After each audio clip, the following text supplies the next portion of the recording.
네, 상승 종목 찾기 추리 돌직구 함께 하도록 하겠습니다. 투자 시그널 오늘은 유안타증권 오재승 차장 자리해 주셨습니다. 어서 오세요. 안녕하세요. 네, 오재승 차장께서는 사실 지지난주에 한 주간 동안 V원택에 대해서 그렇죠. 이야기를 해주셨는데 굉장히 회자가 많이 됐던 종목입니다. 네. 잘 갔어요. 네. 계속해서 좀 긍정적으로 보시나요? 계속 긍정적으로 보는데요. 네. 뭐 좋은 종목은 계속 이제 보다가 조금 또 이제 장이 출렁거릴 때 네. 또 많이 밀리면 또 살 수 있는 그런 기회를 계속 주지 않을까 싶습니다. 여전히 매매 관점에서의 긍정적인 또 시각을 이야기를 해주셨어요. 자, 그렇다면 이번 주, 그러니까 전거래 특징주 안에서도 어떤 종목에서 상승 시그널을 찾았는지 전거래 특징주 만나봅니다. 자, 역시 2차 전지주 안에서의 LNF 컨텐츠의 대장입니다. 스튜디오 드래곤, 와이솔, 테스, 삼성물산, NC소프트까지 만나봅니다. 자, 2차 전지주 LNF의 경우에는 최근에 고점 대비로는 좀 주춤한 모습을 보이고 있어요. 워낙 이제 잘 갔었고 그렇죠. 고점에서 차익 실현 물량이 나오고 있는 상황인데 좀 살 수 있는 기회를 주는 걸까요? 오늘 그 뽑아온 종목 중에서는 거의 한 삼성물산 정도 빼고는 다 네. 지금 가격보다는 좀 눌렸을 때 그 접근하는 것이 좋을 것 같고요. 일단 네. 가져온 이제 투자 포인트는 네. 단기적인 부분이 아니고 좀 장기적인 부분인데 구조적인 거를 좀 말씀드리면 지금 중국에서 한국 업체 완성 배터리 업체는 보조금을 안 주고 있거든요. 근데 지금 전 세계 전기차 배터리 수요의 50% 정도가 지금 중국이 차지하고 있습니다. 네. 시장이 굉장히 커지고 있는데 지금 이런 부분이 있는 것 같아요. 그러니까 중국에서 한국산 배터리에 보조금을 안 주기 때문에 중국 배터리 업체가 한국산 활물질, 그러니까 배터리에 들어가는 원자재를 구매하는 그런 상황이거든요. 네. 그래서 지금 LG화학이나 삼성 SDI 같은 완성 배터리 업체보다 그 배터리에 들어간 LG화학이나 삼성 SDI 배터리를 공급하는 분리막이라든지 양극화, 음극화 물질을 생산하는 업체의 주가가 지금 굉장히 좋은데 이게 약간 구조적으로 성장할 가능성이 있어서 LNF 역시 좀 그런 관점에서 바라보셨으면 좋은 종목일 것 같고요. 네. 일단 투자 포인트는 2016년부터 이제 공장을 계속 그 캐펙스 투자를 하면서 증설을 하고 있고 활물질이 이제 LG화학, 삼성 SDI뿐만 아니라 최근에 어떤 그 실적이 계속 증가하는 부분은 중국 업체의 매출이 네. 확대되는 부분이고 이게 이제 2020년까지 계속 캐펙스 투자를 하면서 매출이 확대되는 부분에서 성장하는 모멘텀 회사로 꾸준히 지금 지켜보셨으면 좋을 것 같습니다. 중국 CATL도 그렇고 굉장히 이제 급성장하는 모습을 보이면서 그렇죠. 우리 관련한 완성 배터리 업체보다는 이런 대장보다는 확실히 납품을 하는 업체들 중심으로의 그렇죠. 주가 탄력이 굉장히 좋았습니다. 네. LNF 하지만 지금 시점보다는 조금 더 눌린 시점에서의 매수 관점 유효하다고 보세요. 네, 신고가를 이번에 기술적으로는 좀 돌파를 못했기 때문에 한 5만 원 언더에서 조금 기다려도 되지 않을까 싶습니다. 앞으로의 여전히 이제 성장성에 대한 그렇죠. 기대는 있기 때문에 네. 중장기적인 관점에서 5만 원 선 밑에서의 매수 전략이 유효하다. 일단 상승 시그널에 대해서는 긍정적으로 답변을 해주셨고 매수 관점이긴 하지만 5만 원 선 밑에서의 담아가는 전략에 대해서 LNF 전략 세워주셨습니다. 자, 다음 종목은 스튜디오 드래곤입니다. 어제 아마 가장 궁금하셨던 종목이 아닐까 싶습니다. 그렇죠. 개인 투자자분들이 많이 이제 사고 싶어하는 종목인데 사실 이런 종목들은 갈 때는 따라잡기 어려운데 그래서 좀 조정이 나올 때 사보자라는 의견이 나왔을 때는 조정이 나오면 또 깊게 나오니까 추세가 꺾이는 것 아닌가 하는 우려 속에 또 담기가 쉽지 않거든요. 어제 좀 양봉을 그렸으면 그래도 긍정적으로 볼 텐데 그렇죠. 지금 시점에서는 좀 어떤 전략이 유효할까요? 그러니까 스튜디오 드래곤 같은 경우에는 지금 그 당장의 핵심이 되는 거는 그 미스터 선샤인이라는 제품, 그 드라마죠. 제품이 한 영업이익률 30% 정도 좀 기대가 되고 있거든요. 네. 특히 이제 제작비를 사전 판매로 이미 대부분 회수한 상황에서 그거에 대한 단기적인 모멘텀이 좀 존재를 했던 건데 지금 스튜디오 같은 경우에는 이제 상반기보다는 하반기 영업이익이 좋아지는 거는 뭐 대부분 바라보는 시각은 비슷한데요. 근데 모멘텀은 아마 4분기에 그 조금 대작이 나오더라고요. 좀 깁니다. 아람브라 궁전의 추억이라고.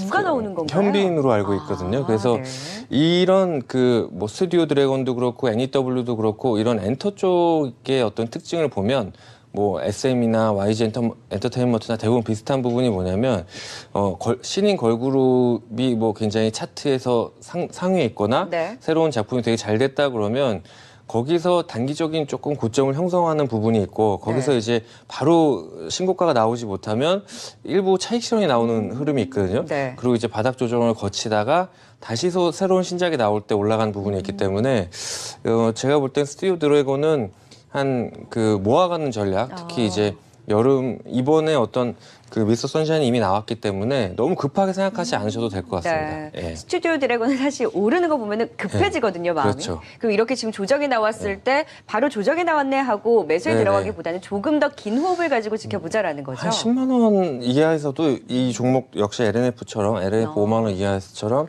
10만 원 이하에서도 담을 수 있지 않을까 저는 생각을 하고 있습니다. 예. 하반기에 대한 일단 기대작이 또 나오고 네. 있는 상황에서 10만 원 선 밑에서의 매수 네. 관점이 유효하다. 그렇다면 지금 네. 시점은 조금 더 관망을 하다가 그렇죠. 더 떨어졌을 때 매수 관점이 유효하다라는 거죠. 예. 스튜디오 드래곤에 있어서는 상승 시그널이 기대되기는 하지만 10만 원 선 밑에서의 매수 전략에 대해서 이야기를 해주셨습니다. 자, 어제 워낙 이제 컨텐츠 관련주들이 예. 좀 낙폭을 키워서 넷플릭스에 대한 영향이 있었죠. 예, 예. 아, 그리고 나서 이제 넷플릭스에 대한 그럼 영향은 좀 어느 정도까지 미칠 것으로 보세요? 넷플릭스 영향은 거의 없지 않을까 싶습니다. 근데 왜냐면 어제 일단 악재를 좀 함께 반영하는 모습이었어요. 반영한 모습이겠죠. 왜냐하면 스튜디오 드래곤이 넷플릭스 때문에 오른 부분이 있기 그렇죠. 때문에 그 부분을 어느 정도 이게 나오는 회수가 나오는 부분이긴 하지만 그래서 넷플릭스에 굉장히 많은 매출을 차지하는 뭐 그런 부분이 전혀 아니기 그러니까 때문에 기대감 때문에 좀 떨어진 그렇죠. 부분이 있었죠. 예, 어떤 이슈성으로 떨어진 것이 큰 의미는 좀 없지 않을까 싶습니다. 네. 그럼 하반기는 어쨌든 방송 라인업이라든지 예. 신작에 대한 기대를 가져가는 만큼 네네. 그때를 기다리면서 10만 원 선 밑에서의 매수 전략 염두를 해두시면 좋을 것 같아요. 자, 다음 종목은 Y솔입니다. Y솔이 최근 5G 종목들 안에서 네네. 굉장히 탄력적인 모습을 보여서 제가 이제 특징주로 꼽아봤는데 어제 같은 경우에도 무려 7%나 상승을 그렇죠. 했어요. 수급이 굉장히 좋습니다. 네. 기관 수급도 계속 들어오는데 이 와중에 외국인도 같이 사주고 있어요. 네. 이렇게 탄력적인 차별화된 흐름을 보이고 있는 이유가 뭘까요? 그러니까 이 통신주랑 5G 관련주는 지방선거 때까지는 약세이고 그 이후에 오르는 경향이 있었거든요. 근데 아무래도 그런 부분이 지방선거 때까지는 통신비 인하라는 어떤 그런 네. 좀 악재가 있었고 그 이유가 좀 그런 이슈의 정책 이슈에서 네. 자유로워졌죠. 그러면서 이제 5G 투자에 대한 기대감으로 와이솔뿐만이 아니고 이제 뭐 SKT나 LG 플러스가 계속 오르고 있고 그와 관련해서 이 회사들이 정말로 투자를 하는구나. 최근에 뭐 삼성전자도 화웨이랑 우리 쪽 네. 부품이 좋니 안 좋느니 뭐 맞아요. 이런 얘기가 계속 나오고 있죠.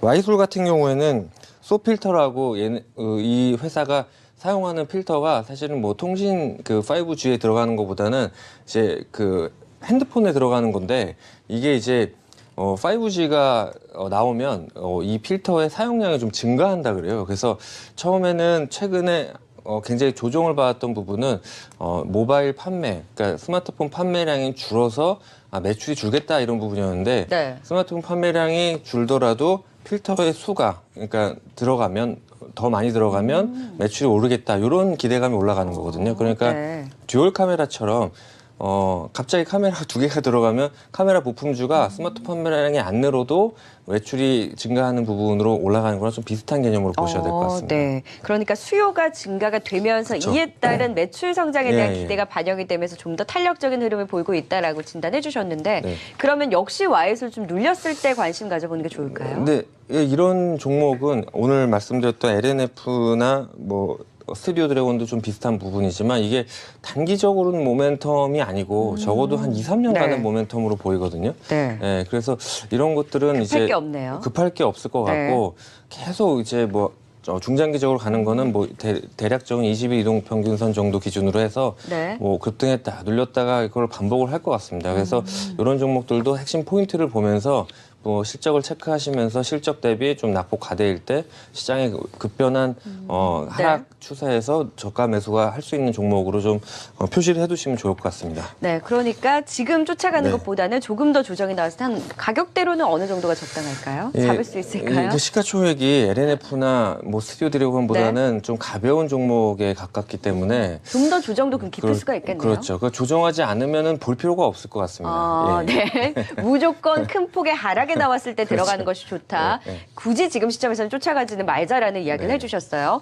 상승 시그널 살짝 애매합니다만 네, 긴 네. 호흡으로 봐야 되는 종목이다라고 진단을 해주셨고, 자 어제 굉장히 코스닥 시장에 저는 큰 네. 특징이었던 것 같아요. 테스와 AP 시스템에 대해서 네. 기관이 굉장히 강력한 매수에 나서면서 네. 어제 AP 시스템이 9%, 10%의 급등, 테스도 7%의 강한 상승이 나왔는데 바닥을 잡아가는 그렇죠. 걸까요? 그러니까 AP 시스템도 그렇고 테스도 그렇고 실적은 그렇게 나쁘지 않고 특히 테스 같은 경우에는 2017년에 매출이 한 50% 성장하고 2018년 지금 예측치를 보니까 한 20% 이상은 증가를 하는 걸로 좀 네. 예측이 되거든요. 그래서 그 전에 이제 2017년부터 너무 좋은 회사라는 기대가 많아서 네. 그거에 대한 실망 매물이 많이 쏟아졌는데 구체적으로는 이제 그 하이닉스의 3D 낸드 투자가 예상보다 좀 적다라는 그런 반대 매물, 그 실망 매물이었지만 이제는 좀 바닥을 잡아가는 것 같습니다. 네, 예. 그럼 지금 바닥권에서의 매수가 좀 유효하다. 네, 유효할 것 같습니다. 네, 테스에 있어서도 워낙 이제 많이 빠졌기 때문에 주가에 선 반영이 됐고 이런 부분에 있어서 바닥을 잡고 반등이 기대된다라는 상승 시그널 이야기를 해주셨습니다. 확실히 어제 기관이 적극적으로 담았죠. 네. 다음 종목은 삼성물산입니다. 참 억울한 종목이 아닐까 싶어요. 그쵸. 삼성 네. 바이오로직스 이슈 때문에 계속해서 하락을 하는데 본업을 봐야 될까요? 이런 외부 변수를 봐야 될까요? 본업을 봐야겠죠. 이제는 외부 변수는 어느 정도 다 나올 만큼 나온 것 같고요. 그랬는 그렇죠. 줄 알았는데 계속 예. 빠졌거든요, 사실. 이제 나와도 좀 탄력이 있지 않을까 싶고요. 결론적으로는 올해 영업이익 9천억 이상 나올 것 같습니다. 그 좋은 종목이니까 네. 충분히 관심 가지셔도 될 것 같습니다. 이제 외풍에 대한 예. 주가의 악재는 모두 다 이제 반영이 됐고 지금부터는 본업단에서의 성장이 기대되기 때문에 충분히 관심 가질 수 그렇죠. 있다. 예. 매수에 대한 시그널을 또 이야기해 주셨어요. 자, 마지막 종목 NC소프트입니다. NC소프트는 참 재밌는 것이 원래 기관이 굉장히 좋아하고 그렇죠. 외국인이 의구심을 갖는 종목이었는데 최근에는 외국인이 담고 있는 상황에서 근데 이제 주가가 좀 반등을 하다 말았거든요. 그렇죠. 예. 여전히 관심 가져도 그러니까 될까요? 핵심 포인트는 뭐냐면 NC소프트의 올해 나오는 신작들이 다 내년으로 연기됐다는 거거든요. 네. 그래서 기관은 아무래도 좀 마음이 급한 부분이라 좀 시간이 걸리는 거를 차익 실현하는 관점으로 보셔야 되고 네. 외국인 지금 최근에 계속 많이 담고 있죠. 네. 내년을 바라보면서 그 실적이 이만큼 나와주는 게임주가 사실 거의 없거든요. 그래서 신작 공백기기 합니다만 또 내년에 나온 신작을 생각을 하면 올해 하반기에는 좀 천천히 바닥에서 매수할 종목으로 보입니다. 예. 그러니까 내년 이제 신작이 좀 그렇죠. 지연된 우려가 반영이 되면서 주가도 크게 힘을 쓰지 못하고 있는 상황에서 외국인은 내년을 기다리면서 지금 매수에 가담을 네. 하고 있고 그런 같은 관점에서의 충분히 매수 관점 유효하다라는 NC소프트에 대한 상승 시그널까지 만나봤습니다. 네, 특징주 돌직구 종목 시그널 함께 해봤습니다. 지금까지 유한타증권 오재승 차장이었습니다. 말씀 고맙습니다. 네, 출발 증시 1부 준비한 내용은 여기까지고요. 저는 잠시 후 출발 증시 2부에서 다시 찾아뵙도록 하겠습니다.